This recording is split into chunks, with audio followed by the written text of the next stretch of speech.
Do we have a question from this mic here? Sure. I just first like to say thank you for coming here. And my name is Puya. So I'm a student drama. And I come from Iran, not Iraq. Iran, the old name Persia.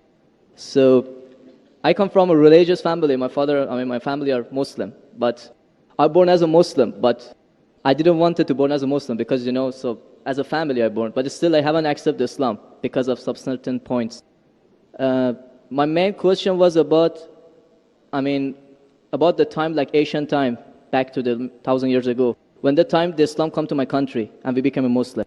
So as I read in the history and those kind of stuff, I found it out that the Arab countries, so they attacked my country and they invade my country and they brought Islam by force without my king accepted. So Persia was an old country and it was the most civilized country from the ancient time until now. We believe a real God, we were worshipping a real God, and our religion was Zartosh. So he was a prophet also. So we believe in good deeds, good thought, good words. So even Cyrus the Great, he was the king of the world and he was doing a lot of good things. Even some people, they was confused that they called him Masih. He was doing many good things, but he was never said, I'm a prophet, I'm a God. But even though that king, when he attacked the other country, he never killed a civilian, he never raped a woman, and he never made them to change the religion. Even somebody was worshipping a cow, he respect for them, even though he was worshipping a real God. He could make them to worship also same as what he's worshipping. But in the Islam way, if you're going to promote your religion, doesn't mean that you have to force it to somebody else, or you have to make them to accept that religion. Because, human being means freedom. So anyone, they should have a right, human rights. So maybe those people, they didn't want that religion. So why they have to attack and, to bring it by force? That was the main question that make my heart a bit, to make me my belief go down. So. Brother, are you Parsi? Pardon? Yeah, I'm from Fars. Are you a Parsi? You mean Farsi? Are you a Parsi? Are you a Zoroastrian? No, I'm not following any religion. You don't belong to any religion? I don't believe. But you said your parents were? My parents are Muslim, but because of this confusion and stuff, I never try to follow the religion. I just believe in real God and doing the good things. So you believe in real God and good things. What are the good things? Where do you get the good things from? Good things like I don't harm the others. Whatever I'm doing, not try to harm the others. That's the first thing. As much as you can do the good things, even helping the others, and believe in the real God, not worshipping a stone or leaf or whatever. And I believe God is single. So, but I didn't. So you have your own philosophy. So you want to bring a new religion? I'm not going to make any religion. I'm just following my brain because as I know, God gave us a brain. So I didn't make my mind busy by following the books. When I was 10 years old, I was just thinking until now even. So I tried to follow my brain. Thinking, he's saying, God as long as not a stone. Who told you stone is not a God? Anyway, I'll answer your basic question. Your basic question is that Muslims came to Persia and they conquered and they forced people to accept Islam. So no one should force at all. I agree with you. Point to be noted is that today the media promotes that Islam was spread by the sword. I am aware that there are certain black sheep in the Muslim community and there are certain Muslim rulers who did wrong things. But as a whole, Islam was never spread by the sword. Islam was never spread by the sword. It's spread by sword. Sword. Sword means force. Force, yeah. Like you said, now Muslims came and conquered Persia, etc. You see everywhere it's happening. There are wars taking place. But in Islam, it's clearly mentioned in Surah Baqarah, chapter 2, verse number 256. La ikraha fid deen. There's no compulsion in religion. Truth stands out clear from error. What we see today, if we analyze, that we Muslims, we were the lord of the Arab lands for more than 1400 years. For the past 1400 years, the Muslims were the lord of the Arab lands. For a few years the Britishers came, for a few years the French came, but overall the Muslims were the rulers of the Arab land. Yet today, there are more than 9 million Christians who are Coptic Christians. That means they are Christians since generation. If the Muslims wanted, they could have forced each and every non-Muslim to accept Islam at the point of the sword in the Arab land. These more than 9 million Coptic Christians, they are giving shahada, they are bearing witness that Islam was spread by the sword. We Muslims, we ruled India for more than 1,000 years. We ruled India for more than 1,000 years.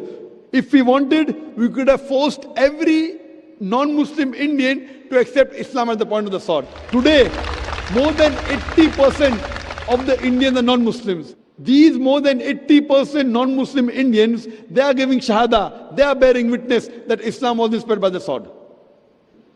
Which Muslim army has come to Indonesia? Indonesia today has the largest number of Muslims in any country, more than 200 million Muslims. In Malaysia, more than 55% of the citizens of Malaysia are Muslim. I am asking you, which Muslim army came to Malaysia? Your country, which Muslim army came? Which Muslim army went to the east coast of Africa? It was the business, it was the traders. When they came here, people accepted this religion.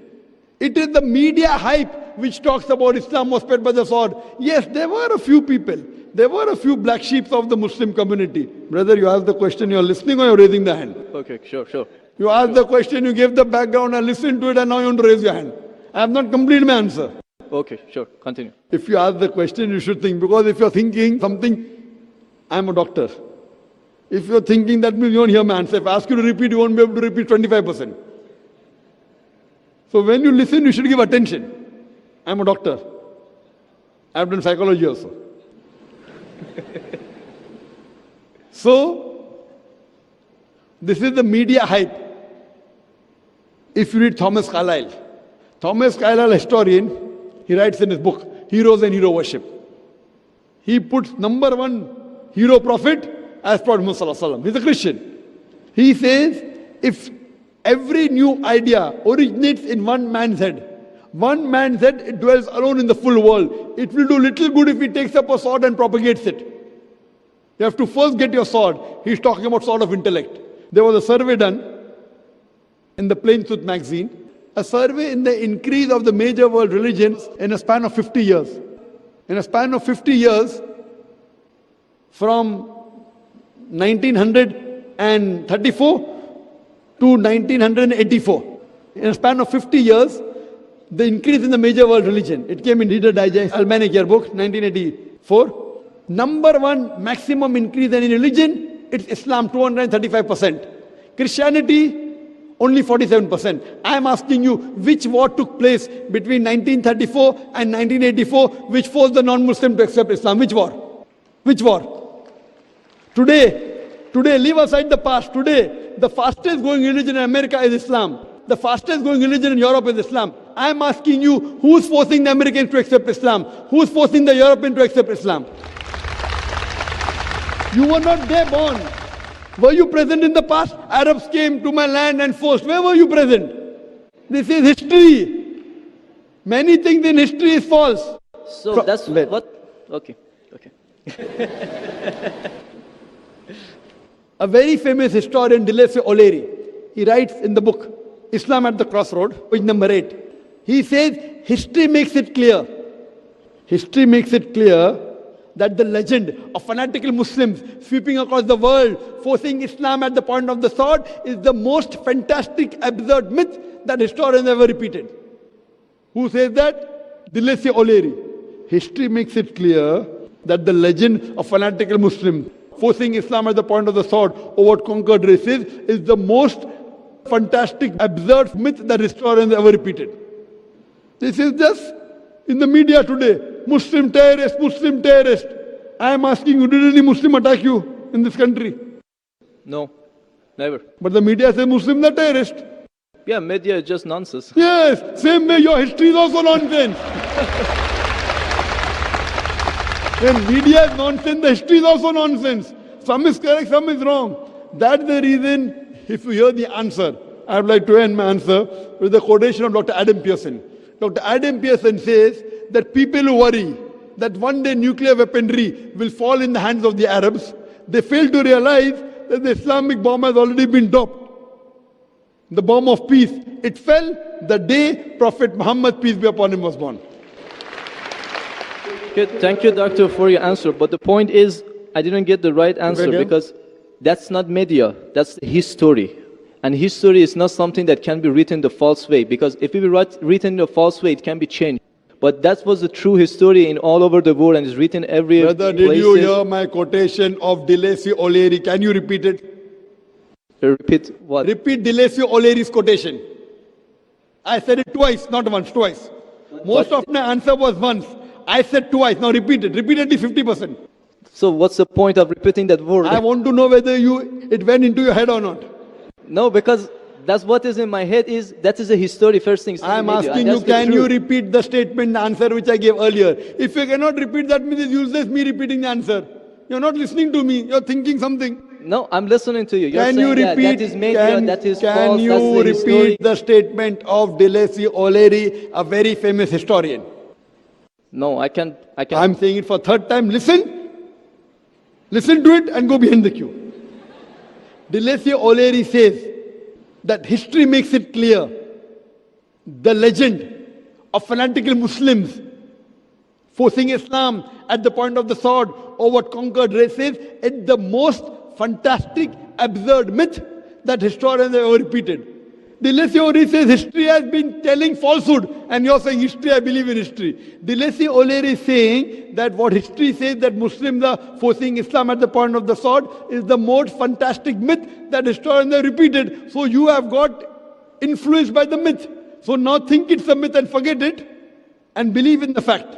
The fact is you read the Quran and inshallah I want you to revert to Islam. Revert back to the religion of your parents, inshallah. Okay. Okay, thank you. Thank you.